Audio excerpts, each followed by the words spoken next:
안녕하세요. 성공예감 이대호입니다.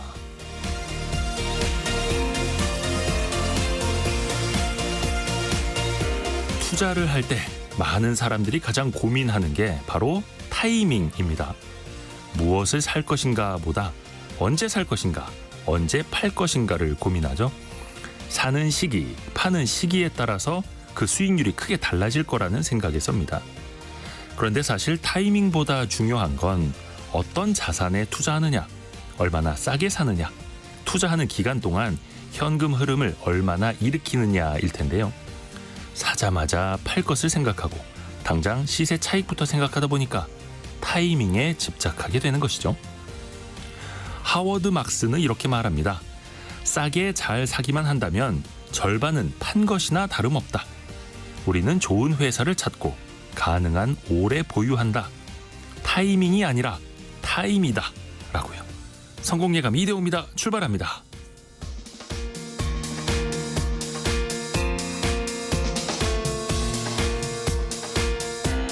안녕하세요. 이대호입니다. 8월 29일 목요일 아침입니다.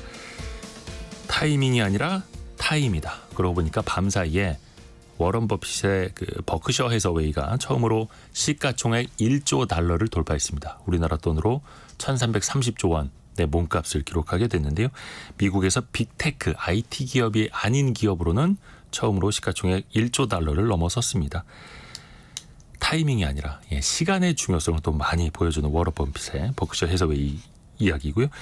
또 밤사이에 엔비디아의 실적 발표가 나와서 그게 우리 시장에도 많이 영향을 또 미치고 있거든요. 실적 자체는 나쁘지 않았습니다만 워낙에 시장의 눈높이가 높았죠. 그 영향으로 나스닥도 좀 조정을 받았고 엔비디아는 시간외 거래에서 6% 이상 급락하기도 했었고 오늘 코스피도 1% 이상 하락하면서 2650선, 코스닥도 0.5% 하락하면서 758선에서 거래가 되고 있습니다. 그 엔비디아 실적 더 깊이 톱아보는 시간 잠시 후에 마련돼 있으니까요. 잠시만 기다려주세요. 그리고 또 한 가지 저희가 안내해드릴 게 있는데요. 오늘 성공예감 이대호입니다는 1부까지만 진행이 됩니다. 잠시 후 10시부터 윤석열 대통령의 국정 브리핑 및 기자회견이 예정돼 있거든요. KBS 1라디오 또 1TV 동시에 방송이 되어서 저희는 1부까지만 방송을 해드립니다. 아쉽습니다만 그래도 경제상식 퀴즈는 내드려야죠. 여러분의 상식도 키워드리고 또 상품도 드립니다만 안전에 대한 인식도 더 높여드려야 될 것 같습니다. 이 디지털 성범죄 그 피해자 지원센터에 따르면요. 2018년 4월 이후에 이것에 대한 피해가 2,100건이 넘습니다. 물론 신고가 들어온 것만요. 올해만 780건이 벌써 접수가 됐고 이제 1,000명도 넘어설 기세라고 하는데 특히 SNS를 중심으로 다른 사람의 사진이나 영상물을 악의적으로 합성, 편집 또 유포하고 있는데 군인, 교사, 일반인 할 거 없이 초등학생까지 여기에 대상으로 올라가고 있다고 합니다. 피해가 속출하고 있는데요. AI 기술, 딥러닝과 이게 깊은 훈련이라는 뜻이죠. 딥러닝과 가짜를 조합한 용어입니다. 외래어인데 깊숙이 속이다라는 뜻을 갖고 있는 네 글자 외래어를 맞춰주시면 됩니다. 지금 교육부도 그렇고 시도교육청도 그렇고 네이버도 그렇고 이것 신고센터를 또 많이 운영하고 있으니까요. 혹시나 걱정되시는 분들은 한 번씩 이제 살펴보시면 좋을 것 같습니다. 짧은 문자 50원, 긴 문자 100원이 드는 샵 9730으로 참여해 주시면 되고요. 추첨을 통해서 다양한 선물도 보내드립니다. 또 KBS 콩, 유튜브도 항상 열려 있습니다. 성공예감 이대호입니다. 자주 검색하시면 성공이 가까워집니다.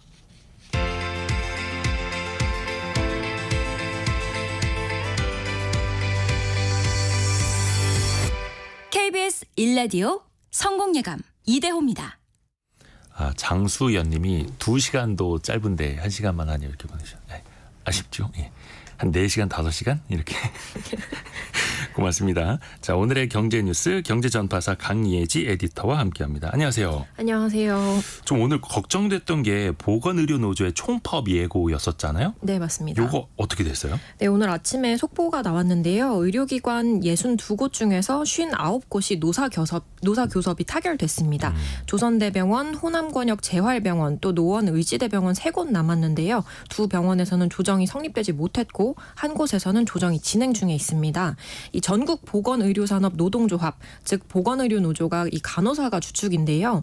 전날 그 간호법이 국회에서 통과된 것이 영향을 미친 것으로 보이고요. 그 기존 법에서는 사실 규정되지 않았던 진료보조 간호사, PA 간호사라고 하죠. 네. 이분들의 의료 행위를 합법화하는 내용이 담겨 있습니다. 지금 또 응급실 상황이 되게 좀 안 좋다 하더라고요. 네. 정부가 한시적으로 응급실 전문의 진찰료를 올린다고요?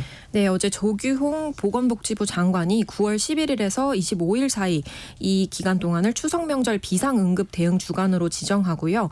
응급 의료를 지원하기로 했습니다. 이 비상 주간에는 응급실 전문의 진찰료를 기존 인상분인 150%에서 100%포인트 올려서 250%까지 인상하는 등 이 권역센터가 안정적으로 운영할 수 있는 인력을 확보하도록 인건비 지원을 확대하기로 했습니다. 연휴 기간 동안에 발생하는 진료에 영향을 미치지 않도록 하는 이제 정부의 운영 방안이 나온 건데요. 중증 응급 환자는 중증 전담 응급실로 가고 또 중증과 경증 사이 이하의 환자들은 지역 응급 의료기관과 거점이 아닌 지역 응급 의료센터에서 진료받을 수 있습니다. 응급실 인력에 대한 응급 방책이네요. 네. 조금 더 이제 구조적인 면도 조금 더 지원이 좀 필요해 보이고요. 또 하나 앞에서 파업 얘기를 했는데 국내 조선회사, 조선사 노조가 파업을 결의했다고요? 네, 조선업종 노조연대에 속한 현대중공업, 현대사모중공업, K조선, 성동조선, 한화오션 등 5개 회사 노조가 어제 파업을 벌였고요. 이 노조연대의 공동파업은 2021년 이후에 약 3년 만의 일입니다. 이번 파업의 배경으로는 임금 및 단체 협약, 그러니까 임단협 교섭 난항이 꼽히고요. 노조에서는 기본급 인상, 또 근속수당, 임금 피크제를 폐지하고 정년을 연장하는 안 등을 요구하고 있어요. 그런데 이제 노조연대에서는 원만한 타결을 위해서 협상을 이어왔는데 사측에서는 노동자들이 수용할 수 있는 개선안을 내지 않았다. 라고 주장하고 있습니다. 사측에서 반응이 좀 나왔나요? 조선사들? 네, 최근에 조선 해운 시황을 나타내는 지수가 조선업의 최대 호황기로 꼽혔던 2008년 9월 수준으로 올라왔어요. 그래서 그렇죠. 슈퍼사이클이다 이런 말도 나왔는데요. 국내 조선사들은 최근에 일감을 쌓고 또 오랜 기간 이어져온 적자에서 하나둘씩 탈출하고 있었던 상황입니다. 이 노조는 호황기에 굉장히 오랜만에 진입한 만큼 그간 미뤄왔던 처우 개선을 좀 해야 한다라고 주장을 하고 사측에서는 노조 파업이 장기화될까 봐 좀 긴장하는 분위기입니다. 이 노조연대에서는 이견이 좁혀지지 않으면 다음 달 초에 추가 파업도 불사할 방침이다라고 하면서 사측을 압박하고 있습니다. 지금 조선사들 실적도 사상 최대치 나오고 있고 수주도 뭐 3, 4년치 밀려 있다 하고 네. 호황인데 노동자들이랑 그걸 또 얼마나 또 같이 나눌 수 있을지도 지켜봐야겠네요. 네. 자, 그리고 어제 현대자동차가 대규모 투자 계획을 발표했어요. 네, 현대차가 새 중장기 전략 현대웨이를 CEO 인베스터데이에서 발표했습니다.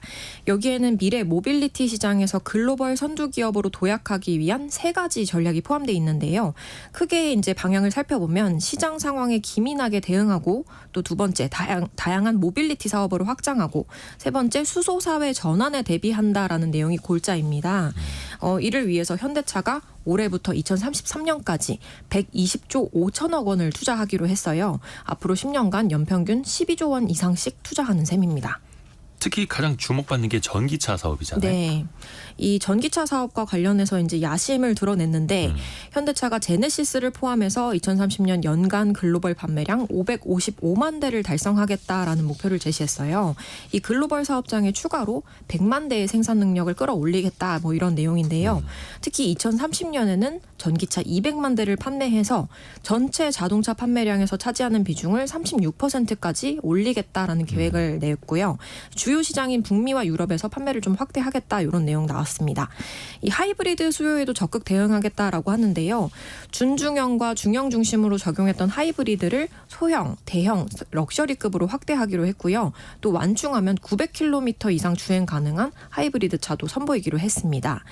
이외에도 그 전기차의 배터리 역량을 강화해서 내연기관차, 하이브리드 차, 뭐 전기차, 수소 전기차 등까지도 배터리셀 경쟁력을 높이고 안전 기술을 고도화하겠다라는 내용이 나왔는데요. 한편 이제 그 환경부에서도 내년 전기차 관련된 예산안을 발표했잖아요. 네. 근데 내년에 그 전기 승용차 구매를 할 때 국고 보조금 단가가 한 대당 평균 300만 원으로 올해 400만 원이었는데 100만 원이 줄게 돼요. 네. 근데 이 배터리 안전 관리에 도움되는 기능이 들어갔느냐 여부에 따라서 보조금을 좀 달리 지급하는 방안도 도입하기로 했습니다. 오늘 증시 전반적으로 안 좋은데 현대자동차는 거의 뭐 나홀로 상승하다시피 하고 있습니다. 네, 어제도 3% 이상. 120조라는 금액이 아무래도 굉장히 크고 계획 자체도 오늘 굉장히 크게 현대차, 나왔습니다. 기아차 2% 안팎 상승세 이어가고 있고 특히 주주 환원을 확대한다고 밝혔어요. 네. 그것도 이제 장기적으로 어떤 비전으로 현대차 그룹의 수익을 주주들과 함께 나누겠다 이러면서 증시에서는 지금 금융주와 함께 밸류업 대장주로 꼽히고 있죠. 그래서 뭐 소비자뿐만 아니라 주주들에게도 호평을 받고 있는 현대차 그룹입니다. 자, 국회에서 일명 구하라법이 통과가 됐습니다. 이게 참 오랫동안 논쟁이 되었던 이야기잖아요. 네, 거의 6년 만이죠. 6년 만에 통과됐다라고 봐야 되는데 그 사망한 자녀 등의 피상속인에게 부양 의무를 다하지 않았거나 학대와 같은 범죄를 저지른 경우처럼 상속받을 자격이 없는 법정 상속인, 부모나 조부모와 같은 직계존속의 상속권을 제한하는 민법 개정안이 어제 국회 본회의를 통과했습니다. 2019년에 사망한 가수 구하라 씨의 오빠가 어린 자녀를 버리고 가출했던 친모가 상속재산의 절반을 받아가려 한다라고 해서 입법을 청원했었는데 이게 맞아요. 참 사회적 공분을 산 적이 있었죠. 그래서 이게 일명 구하라법이라고 불리게 된 거고요. 이 법에 따르게 되면 피상속인은 공정증서에 의한 유언으로 상속권 상실을 청구할 수 있고 또 유언이 있으면 유언 집행자는 가정법원에 상속권 상실을 청구해야 합니다. 만약에 유언이 없다라면 공동상속인이 법원에 이제 상속권 상실을 청구하면 되고요. 이 개정안은 2026년 1월부터 시행하게 됩니다. 구하라 씨가 사망한 게 2019년이었군요. 네. 근데 이게 이 개정안이 26년부터 시행이 된다. 참 오래 걸리긴 했습니다. 네. 물론 이제 한 사람만을 위한 거는 아닙니다만 이런 거 참 빨리빨리 어떻게 정부가 또 국회가 노력해 줄 수는 없었는지라는 좀 아쉬움도 아쉬움이, 있고요. 네. 그리고 주택 재정비 사업안 뉴빌리지 본격적으로 이 사업이 시작된다고요? 네, 이번 정부의 주택 핵심 사업이라고 볼 수 있죠. 이 뉴빌리지는 노후한 저층 주거 지역에 국비로 기반 편의시설을 설치하고 또 기금 융자와 도시 건축 규제 완화 등 인센티브로 민간의 주택 정비를 지원하는 사업입니다. 네. 이 단독주택이나 빌라와 같이 상대적으로 주거비가 저렴한 주택들은 주거 사다리 역할을 하고 있어서 관리가 필요한데요.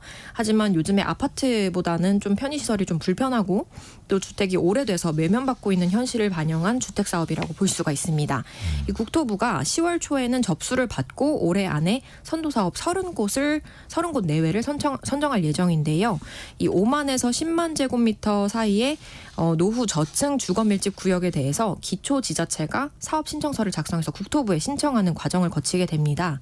이 각 지자체들은 주민의 설문조사 결과를 바탕으로 사업 취지에 맞게 아파트 수준의 환경을 제공하느냐, 또 자율적인 정비 유도에 중점을 두고 사업 계획을 수립해야 하는데요. 이 기반 편의시설 설치에 사업 지역당 국비로 최대 150억 원을 지원하고요. 빈집이나 뭐 공유지 등 이런 곳들을 활용하게 되면 추가로 국비 최대 30억 원을 지원받을 수 있습니다. 그리고 어제 법원에서 흉기 피습 사건이 있었다고 하는데 네. 이게 가상자산 그 예치 업체랑 관련된 일이었네요. 네, 맞습니다. 가상자산 예치 서비스 업체 하루인베스트 대표 이모 씨가 서울 남부지법에 출석해서 피고인석에 앉아서 재판받던 중에 네. 이 방청석에 앉아있던 50대 남성이 휘두른 흉기에 찔렸습니다. 이모 씨는 병원에 이송됐고 생명에는 지장이 없는 상태인데요. 방청인은 살인미수 혐의로 현행범으로 체포됐습니다. 이 씨는 2020년 3월부터 작년 3월까지 하루인베스트에 예치하면 무위험 운용으로 원금을 보장하고 또 네. 업계 최고 수익을 지급할 것처럼 고객들을 속였습니다. 이런 수법으로 총 1조 4천억 원 상당의 코인을 받아서 출금을 중단했고요. 지난 2월에 구속 기소됐습니다. 이 3월에 열린 첫 재판에는 이 업체의 가상자산을 예치했다가 투자금을 날렸던 피해자들로 방청석이 가득 차기도 했는데요. 이 씨는 지난달 25일에 보석으로 석방된 바 있습니다. 코인인데 무위험 운용, 네, 업계 최고 수익. 좀 잘 이해가 가지 않죠. 경제전파사 강예지 에디터 함께했습니다. 고맙습니다. 감사합니다.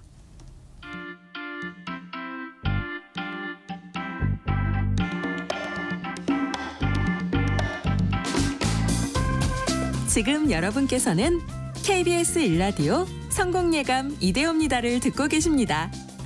프로그램에 참여하신 청취자 여러분께는 추첨을 통해 아름다운 식탁 창조 주비푸드에서 뿌리 담은 리얼 생 와사비를, 쉽고 빠른 판촉물 제작 시너지 기프트에서 무드 등 미니 가습기를, 그리고 성공예감에서 준비한 커피 쿠폰을 보내드립니다.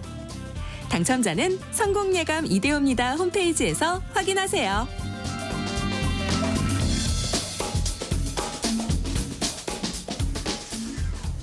오늘의 경제상식 퀴즈는 이겁니다. 외래어인데 네 글자. 최근 뉴스에서 안 좋은 내용으로 많이 나오고 있습니다. AI, 딥러닝 기술을 활용해서 진짜처럼 합성하는 기술. 근데 그게 성적인 면으로 많이 착취가 되고 또 유포가 되고 있는 그런 이게 참 기술 자체는 좋은 건데 안 좋게 써서 이렇게 되는 거죠.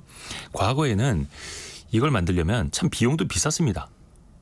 컴퓨터 그래픽 하는 사람들이나 할 수 있었고 그런데 이제는 적은 제작비로도 자동화해서 이걸 또 구현하다 보니까 더 안 좋은 곳에 악의적으로 많이 쓰이는 것 같습니다. 디지털 성범죄까지 더 커져가고 있고 그만큼 또 피해자도 많이 늘어난다라는 건데 딥러닝과 속인다, 깊이 속인다라는 뜻을 이제 가진 네 글자 합성어입니다. 한정남님이 저희 조카가 초등학교 6학년인데 그 피해자입니다. 같은 반 친구들이 가짜 SNS 계정을 만들었다는군요. 그 친구 사진을 퍼다가 가짜 SNS 계정을 만들었다. 참 어린 친구들이 벌써부터 이 SNS에 노출이 되면 안 되는데 이게 또 남이 가짜 계정을 만든 거니까 또 어떻게 할 수도 없겠고요. 그래서 이거 피해 보시는 분들은 뭐 네이버도 그 신고센터 운영한다 하고요. 교육부 또 각 시도 교육청에서도 신고센터 운영을 하고 있으니까요. 꼭 도움을 받아보시길 바라겠습니다. 3238님이 카카오톡에 올려놓은 내 프로필 사진으로도 만들 수 있다고 하니 조심해야겠어요. 그렇습니다. 저도 제 아내한테 엄청 잔소리하거든요. 사진 많이 올려놓지 말라고. 그거 나쁜 사람들이 다 퍼가서 인스타 계정 막 페이스북 계정 막 가짜 만들어 놓고 다른 사람들한테 로맨스 스캠 이런 거 보내고 막 그러거든요.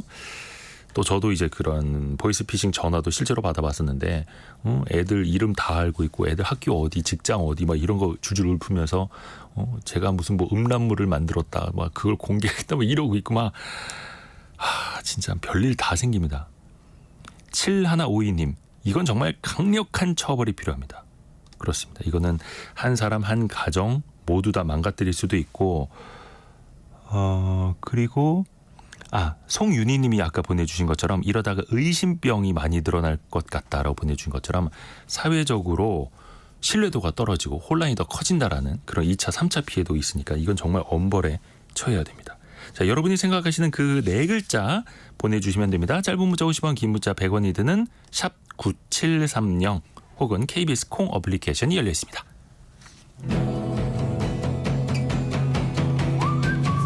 오늘의 움직임에 주목하고 세상의 흐름을 놓치지 않습니다. 여러분의 내일을 응원하며 성공의 열쇠를 함께 찾아갑니다. 성공예감 이대호입니다. 가볍게는 점심 메뉴 걱정하는 것부터 심지어 이직, 결혼 등 인생의 중차대한 일까지 스스로 결정하지 못한 사람들이 은근히 많습니다. 왜 그러는 걸까요? 또 그게 나일 수도 있고 내 가정 얘기일 수도 있고 내 주변 사람 얘기일 수도 있는데요. 심리학개론 시간에 한번 들어보시죠. 연세대 이헌주 연구교수와 함께합니다. 안녕하세요. 네, 안녕하세요. 의존형 사람, 의존형 인간, 의존형 관계. 그 정의는 일단 어떻게 돼요? 뭐 그냥 많이 물어본다고 해서 다 의존형은 아닐 거 아니에요? 그렇죠. 그리고 우리가 원래 다 물어보죠. 예. 다 물어보고 하고 우리는 다 의존되어 있거든요. 사실 동반 의존이라고 하는 것은 기본적으로 우리가 가지고 있는 측면이다라고 말씀드릴 수 있는데 여기서 의존형 관계라고 하는 것은 한쪽이 다른 한쪽을 좀 지나치게 많이 조금 기댈 때 너무 기댈 때. 그러니까 독립심이 좀 현저하게 낮고 누군가가 모든 것을 좀 결정해 주기를 바라고 또 아이도 아닌데 막 상대방한테 돌봄을 요구하는 경우들이 있어요. 네네네. 뭐 예를 들자면 직장 관계나 뭐 친구 관계도 그럴 수 있지만 부부 관계는 둘 다 성인이잖아요. 네. 근데 한쪽이 한쪽을 돌봐주기를 원하는 이런 경우도 의존형 관계다 이렇게 말씀드릴 수 있겠네요. 그러면은 단순히 조언을 구하는 것과 의존하는 것의 차이는 행동이나 그 사람의 말을 토대로 봤을 때는 어떻게 구분하면 좋을까요? 일단은 크게 세 가지 정도를 말씀드릴 수 있는데 작은 것도 결정을 하지 못해가지고 네. 이거 해야 돼, 안 해야 돼?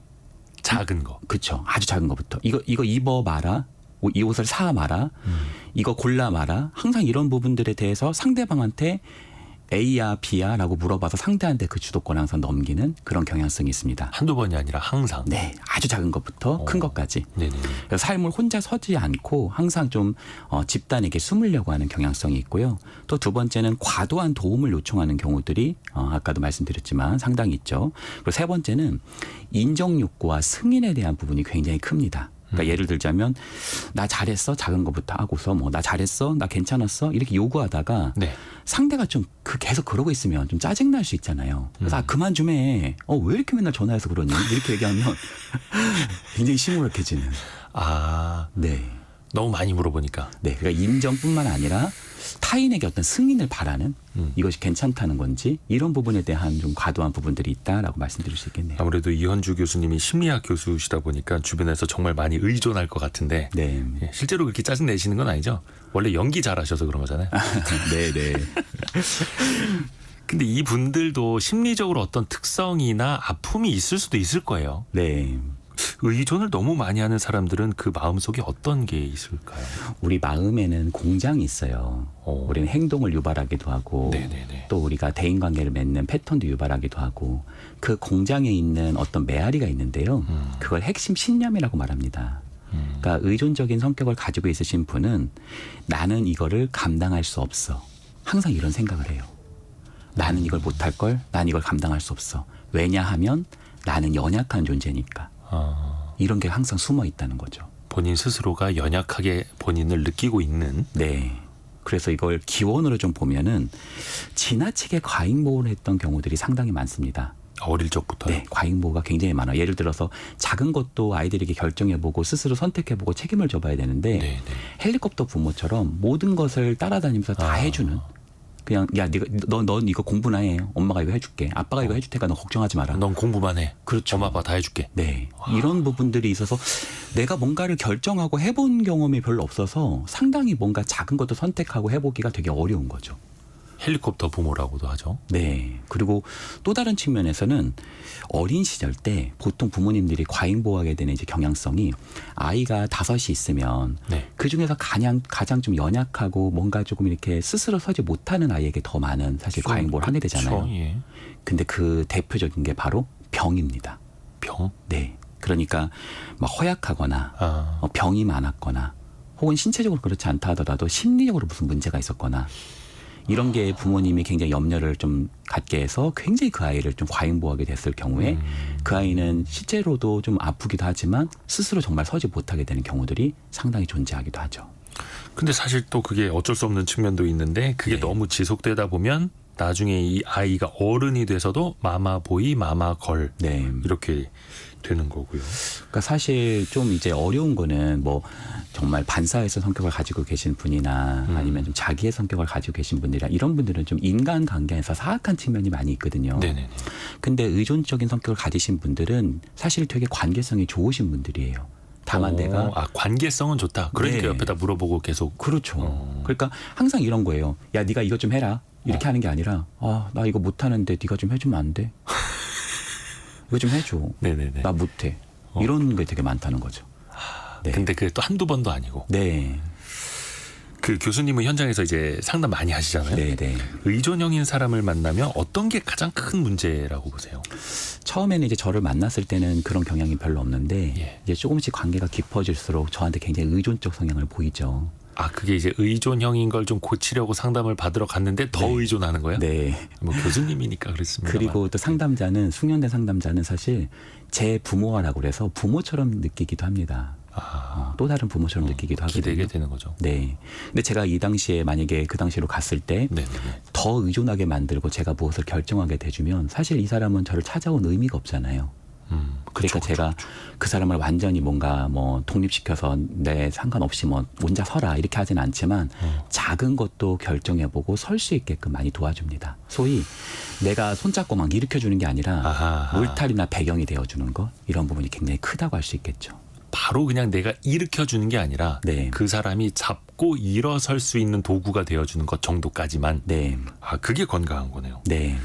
혹시나 본인이 이제 느낄 수도 있습니다. 내가 조금 의존적이기는 하다. 네. 그래도 뭔가 독립적으로 판단하고 생활하고는 싶은데 잘은 안 된다. 네. 어떻게 시작해야 하는지 모르겠다라는 분들한테는 어떻게 조언해 줄 수 있나요? 일단은 내가 두 다리로 서서 무엇인가를 가본다는 것은 네. 어떻게 보면 내가 설 수 있다라는 믿음이 있어야 되잖아요. 그러니까 나는 할 수 없어. 난 작은 것도 결정하지 못할 거야. 라고 하는 측면들에 대해서 우리가 조금 대항해 보려면 네. 자기 효능감이 좀 필요할 수 있어요. 자기 효능감. 네. 내가 스스로 설 수 있다라는 믿음, 내가 해낼 수 있다라는 것, 내 목표가 이것이 있을 수 있다라는 것, 그리고 내가 작은 것을 결정하는 거 있잖아. 뭐 예를 들어서 옷을 뭐 사본다든지 아니면 뭐 밥 먹을 때 메뉴를 골라본다든지 그런 작은 선택을 해보고 나에게 긍정적 강화로서 칭찬이라든지 나에 대해서 좀 인정을 스스로에게 해볼 수 있는 지점, 또 좋은 사람들에게 그런 인정을 받아보는 경험도 도움이 됩니다. 아주 작은 것부터. 아주 작은 것부터요. 아주 작은 것부터. 나도 두 팔이 있고 두 다리가 있는데 뭐 이거 못하겠어? 약간 작은 것부터. 네. 근데 이제 큰 결정을 하기에는 또 너무 거리감이 있으니까. 네. 작은 것부터. 천덕애님이 물고기를 주지 말고 잡는 법을 어릴 때부터 가르치는 게 교육입니다. 이렇게 보내주셨고요. 장인호님은 항상 결정하기 전에 주위에 물어보는데요. 끝내는 마음대로 결정해요. 이런 건 괜찮은 겁니까? 네. 아유, 그렇죠. 네. 한정남님이 의존성이 강한 사람은 가스라이팅에 더 잘 걸리나요? 이런 질문 지금 말씀 주신 분이 너무 정확하게 짚으셨어요. 사실 나한테 의존을 했어요, 그 사람이. 예. 근데 내가 좋은 사람이면 그 사람은 얼마나 럭키한 거예요, 사실은. 그죠. 근데 문제는 뭐냐면 그 의존적인 사람이 가장 사실은 피해자인 경우들이 되게 많아요.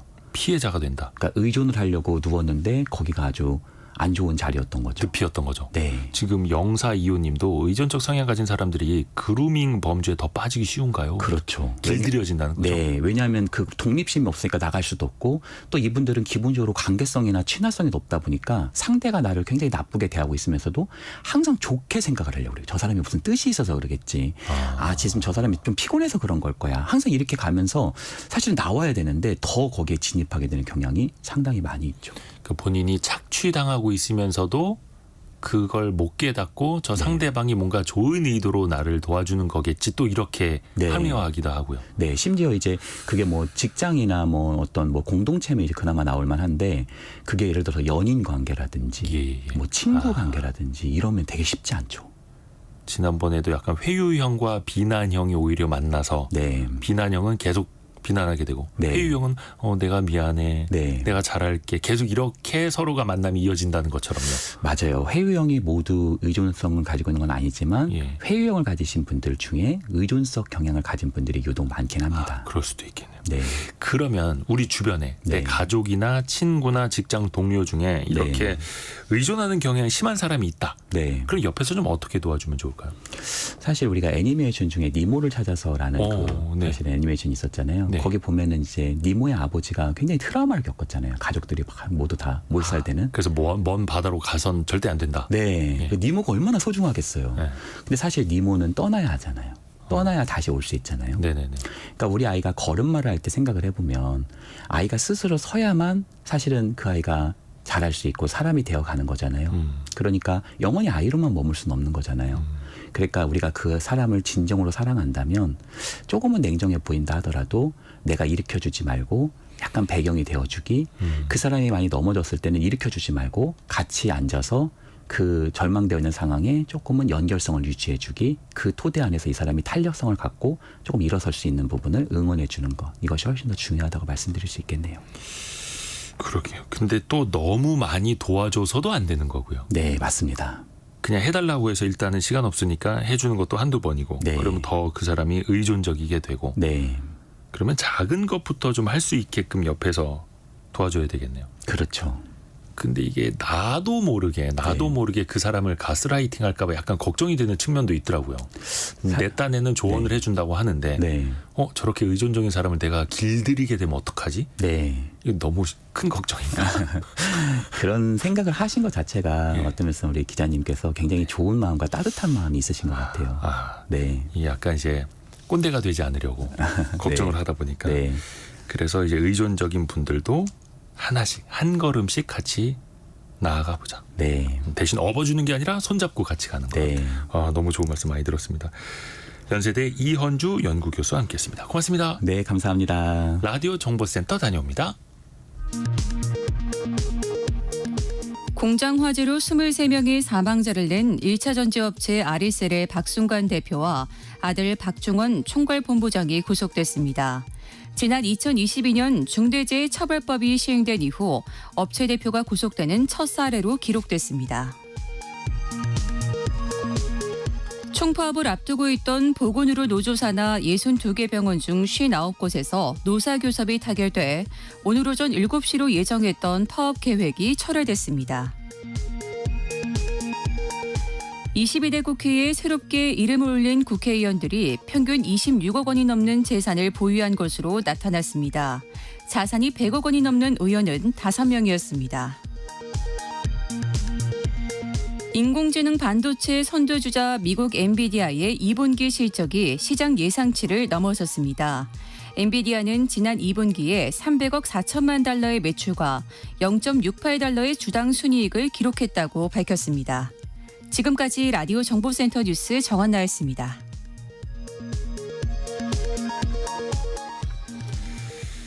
인공지능 반도체 전문기업 엔비디아가 밤사이에 2분기 실적을 발표를 했죠. 그런데 실적 자체는 나쁘지 않았는데 시간 외 거래에서 6% 이상 급락하기도 하고 그게 또 우리 증시 반도체 관련주의 급락으로 나타나고 있습니다. 이 시각 현재 하이닉스가 4.5% 떨어지고 있습니다. 아까는 6% 이상 급락하기도 했었고 삼성전자도 2.7% 급락을 하면서 오늘 전반적으로 코스피 코스닥 사정이 좋지 않은데요. 한번 깊이 있게 분석을 좀 해보겠습니다. 인더스트리 이주환 애널리스트와 함께합니다. 안녕하세요. 네, 안녕하세요. 우선 밤사이에 나온 미국 시간으로는 장 마감 이후에 발표가 됐고 우리 시간으로는 새벽에 나왔는데 엔비디아의 가장 최근 분기 실적부터 좀 평가를 부탁드립니다. 일단 매출이나 영업이익 순위 규모로 보면은 시장 컨센서스 그다음에 1분기 실적 발표 때 엔비디아가 제시했던 가이던스보다는 다 초과 달성을 했거든요. 잘 나왔죠. 잘 나왔어요. 네. 그래가지고 대부분 궁금해하시는 것 같아요. 근데 왜 시간에 거래해서 주가가 폭락을 했을까? 심지어는 3분기 가이던스도 시장에서 예상했던 거를 벗어나지 않았고 오히려 조금 좋게 나왔는데 그 부분에 대해서는 궁금증을 오늘 좀 제가 해소해드리고 싶었습니다. 네. 일단은 매출도 그렇고 순이익, 주당 순이익도 그렇고 시장 예상보다는 잘 나왔습니다. 잘 나왔습니다. 예. 네네네. 근데 왜 빠졌는지 그 투자자들의 반응은 뭐였습니까? 그냥 시장의 컨센서스라고 하는데 예상은 이거였지만 우리가 기대한 건 더 높이 있었단 말이야 이거였나요? 그런 걸 수도 있고요. 네. 사실은 우리가 대부분 주식시장에서 보면은 실적 발표를 할 때 먼저 발표 전까지는 기대치가 주가에 선 반영이 되거든요. 그렇죠. 그래서 주가가 그냥 실적이 확정되는 순간 사실은 거기에 딱히 그 미래에 대한 기대감이 존재하지 않으면 오히려 실망 매물이 나오는 경우가 상당히 많이 있는데요. 엔비디아 같은 경우는 지난번 5월 달에 1분기 실적 발표하고 나서 주가가 더 올라갔거든요. 네. 근데 그 올라왔던 원인은 생각해보면 실적이 잘 나왔던 것만 갖고 올라간 건 아닌 것 같고 블랙베리라든가 루빈칩 같은 차세대 제품에 대한 기대치를 굉장히 높게 만들어 놨습니다. 네. 그래서 그런 것들이 반영되다 보니까 주가가 올라갔는데 오늘 새벽에 있었던 2분기 실적 발표에 보면 단순히 기업의 재무 실적만 놓고 보면 나쁘지 않았는데 딱히 미래에 뭔가 청사진을 제시할 만한 투자자들한테 기대를 갖게 할 만한 어나운서가 단 하나도 없었다라는 것. 이게 일단 가장 크지 않았나 보고 그다음에 행간에 블랙베리 출시 지연에 따른 것들에 우려가 많이 있었잖아요. 네. 그래서 그런 부분에서 정말 우려가 있냐 없냐 많은 의견들이 있었는데 결국에는 짧게 4분기 정도 되면 블랙웰에서 매출이 수십억 달러 발생할 거다라는 정도밖에 얘기를 안 했습니다. 젠스랑 회장께서. 네. 근데 그 얘기는 지금 3분기 가이던스가 325억 달러예요. 매출 가이던스가 엔비디아 자체가 보는 그 얘기는 4분기는 더 증가하면 300억 달러 후반대 혹은 400억 달러 예상되는데 그중에 블랙웰의 기여도가 수십억 달러 정도란 얘기는 기껏해야 매출 중에 한 10% 정도밖에 기여를 못한다라는 또 얘기로 우리가 해석을 할 수도 있는 여지가 있습니다. 그래서 결국에는 올 연말까지는 블랙웰이 엔비디아 실적에 기여한 바가 별로 없구나라는 것들을 거꾸로 또한 실망할 수밖에 없는 그런 포인트들이 하나가 있었고요. 또 하나는 3분기 가이던스가 325억 달러를 제시를 했는데 어떻게 보면 시장에서 뭐 전문가들이 예상했던 것보단 높긴 한데 이제 제가 산업 전문가로서 인식을 하고 있는 반도체 산업의 특성을 보면은 네. 굉장히 실망스러운 수치거든요. 왜냐하면 우리가 보통 반도체는 뭐 호황기, 불황기 사이클도 있지만 1년 중에서 성수기, 비수기가 굉장히 명확하게 드러나는 업종이다 보니까 네. 1분기, 2분기는 비수기로 들어가고요. 3분기, 4분기가 성수기인데 비수기는 2분기 대비 3분기인 성수기의 매출이 8%밖에 증가하지 않는다. 이 얘기는 아마 나중에 저희들 3분기 실적 발표를 보시면 삼성전자나 SK하이닉스 아마 몇십 %씩 증가를 했을 겁니다. 네. 2분기 실적 대비로. 네. 근데 엔비디아는 고작 8%? 그 얘기는 하반기에 정말 기대할 게 별로 없다라는 메시지가 또 역으로 되는 거기도 합니다. 아하. 이런 부분들이 아마도 주시장에서 실망 매물로 나오지 않았을까라고 저는 생각하고 있습니다. 그러니까 이제 주가라는 게 선행성도 있고 성장을 반영을 하고 있고 실적이 잘 나오는 것뿐만이 아니라 더 성장하고 더 높이 성장하는 걸 바랐는데 그러면서 이제 주가도 뭐 120달러대 이상으로 올라왔던 건데 예전에는 어느 정도의 성장을 보여주면 눈에 막 하트가 들어왔었는데 이제는 면밀히 따져보는 그런 상황으로 또 달라져 있는 거고요. 그러니까 사실은 저희가 연초까지만 한 5월까지만 해도 엔비디아가 애플, 마이크로소프트가 3사가 한 시총 1위가 누가 될 거냐 막 하루가 지나면 1, 2위가 바뀌고 막 이랬었잖아요. 그렇죠. 그러면서 기대감이 컸을 때 그다음에 지금도 보면은 여전히 엔비디아 PER이 한 60 정도가 돼요. 그때는 75 정도 됐었고 그런데 경쟁하고 시가총액 경쟁을 하고 있는 애플이나 마이크로소프트는 30 정도 수준입니다. 30에서 35. 그러니까 주가 그 수익 얘기는- 비율이 네. 네. 그러니까 PER로 했을 때 그 네. 얘기는 미래에 대한 기대감이 굉장히 많이 반영됐다는 얘기죠. 아하. 엔비디아의 경우에 주가에. 그런데 지금 딱 뚜껑 열어놓고 보니 그냥 시장에서 기대했던 수준 이상일 뿐더러 성장률 자체를 보면 1분기보다 훨씬 낮아졌거든요. 1분기랑 작년 4분기에는 250%만 이 정도 전년 대비로 매출 증가가 있었는데 이번에는 한 160% 정도의 매출 증가밖에 없다 보니까 성장성이 둔화됐다고 느껴질 수밖에 없죠. 피부로 느껴지는 거는.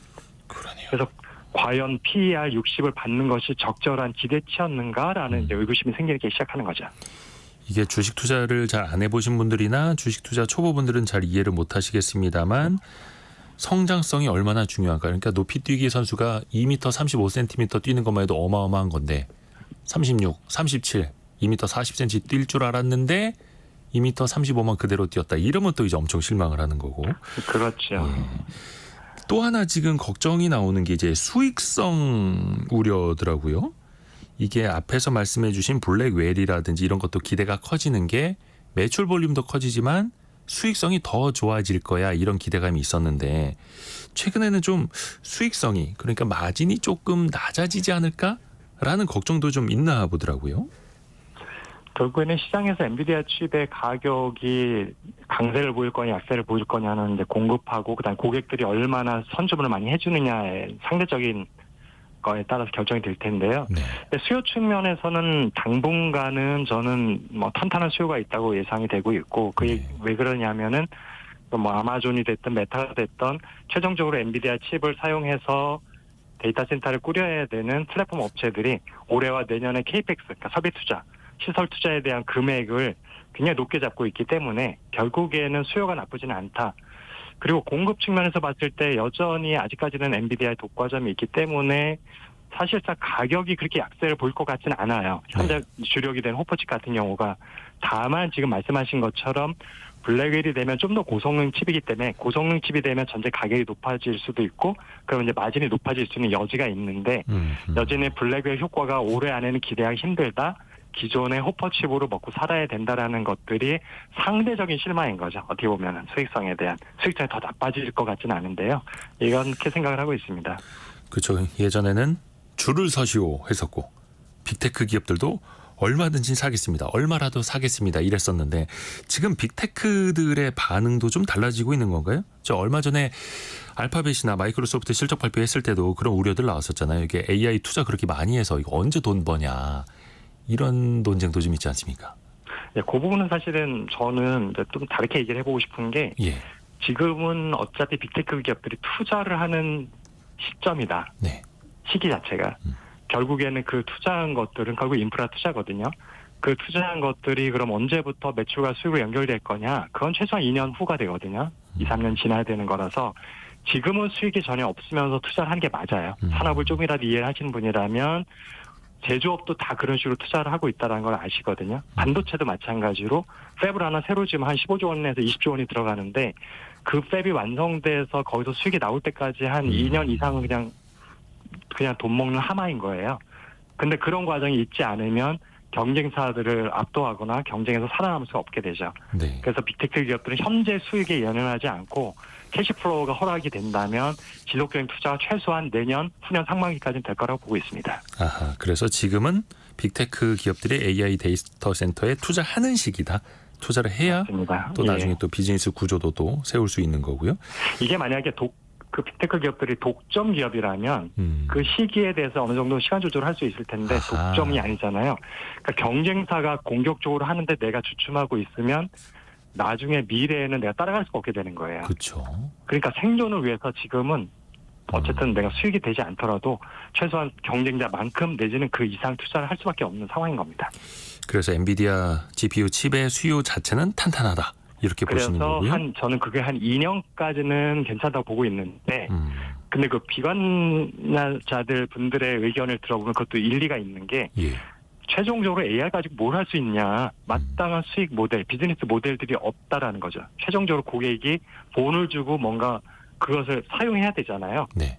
그래서 뭐 어떤 물건 소프트웨어를 살 수도 있는 것이 아니고 구독 서비스를 이용할 수도 있는데 솔직히 말하면 지금으로 봐서는 챗GPT 이후로 사실은 AI를 가지고 정말 우리가 피부로 느낄 수 있는 혁신적인 서비스가 나온 건 없다라는 거. 그건 사실 저도 공감을 하고 있는데 그래서 최소한 1년 동안은 어쩔 수 없이 설비 투자 인프라가 들어가는데 네. 2년이 지나서 어느 정도 인프라 투자가 끝나고 났을 때에 만약 그때까지도 딱히 수익 모델이 없다. 이렇게 되면 수요가 급감할 수밖에 없습니다. 그래서 그 부분들을 좀 지적을 하고 있는 것 같습니다. 비관론적 입장에 있는 분들은. 그것도 참 어려운 게 가봐야 하는 거지 않습니까? 또 그렇죠. 새로운 거기에 비즈니스 대해서는 모델이 얼마나 맞다 나오는지. 틀리다라기보다는 예. 현재로서는 모른다가 정확한 것 같습니다. 그래서 그걸 다들 이제 내다보고자 하는 거고요. 또 우리 입장에서 또 신경 쓰이는 게 오늘 뭐 하이닉스 4.7%, 삼성전자 2.6% 급락하고 있는데 반도체, 메모리 반도체 기업들도 엔비디아 투자 심리에 많이 또 연동이 되어 있지 않습니까? 특히 이제 그렇죠. HBM 측면에서.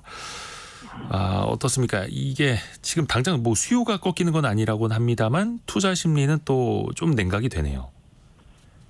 투자 심리는 말씀드렸지만 지금 선행지표 쪽에 영향을 많이 받다 보니까 네. 지금 기업들 얘기를 들어보면은 올 연말까지 그다음에 심지어는 내년 연말까지 현재 캐파로 감당할 수준이 이미 끝났다라고 얘기를 하고 있잖아요. 그렇죠, 기업들은. 강노정 대표님도 그렇게 말씀하셨고 그래서 사실 올해와 내년까지 삼성전자, SK 하이닉스, HBM 관련된 매출이나 이익에 대해서는 걱정할 필요가 없는데 근데 이제 엔비디아의 미래에 대한 것 때문에 주가가 한국에서 같이 받는 이유는 현재 주가가 올라가는 과정에서 실적이 좋아지는 것도 있지만 사실은 미래의 AI로 인해서 반도체 시장이 굉장히 점프할 것이다라는 좀 그런 기대감도 상당히 많이 반영된 게 맞긴 하거든요. 네. 그래서 그런 부분에 대해서는 일정 부분 다시 좀 조정이 들어가는 게 아닐까 싶습니다. 또 이게 기업의 시간은 실적으로 나타나고 시장의 시간은 주가로 나타나는데 실적과 주가는 특히 같이 가질 않으니까 더 어려운 맞습니다. 거죠. 그 얼마 전에 모건 스탠리에서는 이제 반도체 사이클에 대해서 좀 피크아웃이다, 고점치고 좀 내려가는 것 같다 이런 의견을 밝혔고 반도체 기업 주식에 대해서도 좀 고점이 이미 지난 것 아니냐 이런 우려들도 나오거든요. 그분은 그쪽에서 아마도 모건 스탠리니까 주가 측면에서 얘기를 했을 것 같고요. 예. 주가 측면에도 고점이 왔느냐 더 갈까냐는 사실은 뭐 제가 분석하는 영향은 아니기 때문에 실적을 가지고 저는 말씀을 드릴 텐데 실적을 놓고 볼 때 피크아웃은 아직 안 됐다. 왜냐하면 2분기보다 3분기 실적이 더 좋아질 게 거의 분명하기 때문에 그렇게 보는 근거는 AI의 HBM에 관련된 것도 있지만 HBM을 제외한 다른 메모리들이 있잖아요. 네. 랜드도 있고 DRAM도 있고 그쪽의 가격이 여전히 아직 상승세가 꺾이질 않았어요. 그리고 특히 HBM이 잘 팔리면 덩달아 뭐가 잘 팔리냐면은 SSD에 들어가는 낸드가 같이 팔립니다. 저장. 왜냐면 기업들이 매체. 서버를 구성할 때 같이 들어가는 거거든요. 네. 그러니까 AI 칩도 들어가고, 그러니까 서버 DRAM도 들어가고, 근데 AI 칩 자체에 또 엔비디아 HBM이 들어가 있고, 그러면서 이제 낸드가 같이 가는데 이것의 가격이 굉장히 요즘 강세를 보이는 게 보이고 있어요. 그 얘기는 수요가 탄탄하다는 얘기라서 기업 실적으로 놓고 봤을 때, 그러니까 사이클은 기업 실적으로 저는 얘기를 하니까 주가가 아니라, 그래서 피크아웃이라는 것에 동의하지 않고요. 주가 측면에서는 모르겠습니다. 이미 다 반영된 건지. 제가 볼 때는 아마 3분기 실적 나올 때쯤 되면 한 번 더 저는 강세 보일 수 있다고 저는 보고 있긴 해요. 요게 또 우리 청취자분들도 조금 이제 헷갈리실 것 같다고 제가 좀 사족을 좀 부지자면, 모건 스탠리는 아마 그 주가에 대한 피크아웃 이야기한 걸 겁니다. 왜냐하면 이제 투자은행이고 투자자들에게 보는 그런 그렇죠. 페이퍼니까. 그쪽은 그리고 자금 쪽에서 얘기를 했을 겁니다. 우리 인더스트리 이주한 애널리스트 분들이 이제 산업 분석 쪽에 더 가까우시니까 요게 이제 들으시는 분들이 좀 헷갈릴 수 있어가지고요. 반도체 사이클상 아직도 연말까지는 계속 업 방향이다라는 것을 말씀드린 겁니다. 네. 그리고 아까 그 블랙웰이라고 하는 엔비디아의 그 차세대 고성능 GPU를 이제 말씀해 주셨는데, 그런 고성능 보드에는 HBM이 더 많이 실리지 않습니까? HBM3E 이렇게 해서 더 고성능 고대역폭 메모리로 그렇게 더 많이 늘려야만 SK하이닉스랑 삼성전자도 좋은 걸 텐데요. 그래서 더더욱이 그렇죠. 블랙웰에 더 주목을 하는 거겠죠. 칩의 개수가 늘어날 수밖에 없거든요. 성능 네. 높이다 보니까. 그래서 지금 HBM 같은 경우도 총 용량이 훨씬 많이 늘어날 겁니다. 블랙웰로 가게 되면은.